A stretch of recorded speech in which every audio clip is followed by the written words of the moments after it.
ఇందిరమ్మ రాజ్యం అంటే పాపం ఇప్పటి తరం కదా తెలియక ఇది కేసీఆర్ రాజ్యం కాకుండా ఇందిరమ్మ రాజ్యం అంటే ఇంకేందో గొప్పగా ఉంటుంది అనుకొని ఓట్లేసారు పొరపాట్ల.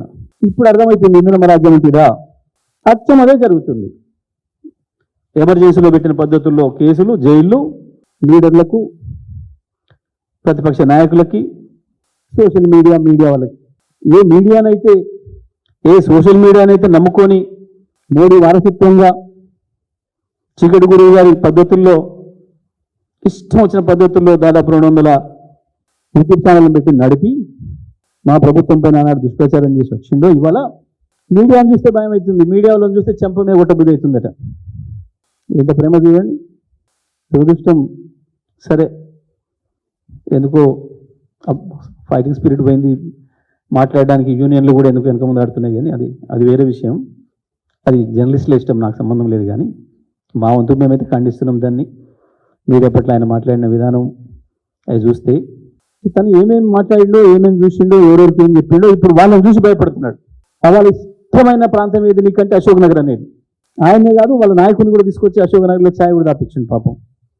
ఇప్పుడు అశోక్ నగర్ అంటే మధ్యరాత్రి కూడా తీసుకొచ్చుంటున్నాడు, కొనుక్కుడు పుడుతున్నది. రైతాంగం, రైతన్నులారా పొండి, అర్జెంటుగా పోయి లోన్ తెచ్చుకొని 2 లక్షలు మాఫీ చేస్తా.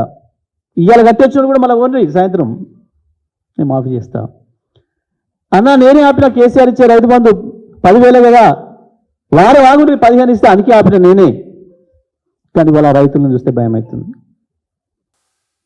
అక్క మీరు దండం పెడతారు, నాకు ఏమిటి ఓటు, నాకు అధికారం ఏది, 20,000 నెల నాడు నీ ఇంటికి పంపిస్తా. ఇప్పుడు అక్కల్ని చూస్తే భయం అవుతుంది. ఆఖరికి విద్యార్థులు చరిత్ర ఎవ్వరు కూడా వీళ్ళ జోలికి పోలే పాపం. వీళ్ళని కూడా ఇట్లా మోసం చేయొచ్చని అనుకోలేవు గతంలో ఏ పార్టీ కూడా. మొత్తం వరల్డ్ పొలిటికల్ హిస్టరీలో మొట్టమొదటిసారి వీరే కనిపెట్టిండ్రు. తమ్మి నీకు 5 లక్షల కార్డు, నీ ఇష్టం ఏదంటే అది వాడుకోవచ్చు. చెల్లె నువ్వు బడి పోవాలి, కాలేజీ పోవాలి కదా, స్కూటీ నీకెందుకు, నేనే స్కూటీ ఇస్తాను, మా అక్క వచ్చి ఇస్తుంది, మా ప్రియాంకక్క. ఇప్పుడు అమ్మాయిలు చూస్తే భయం అవుతుంది.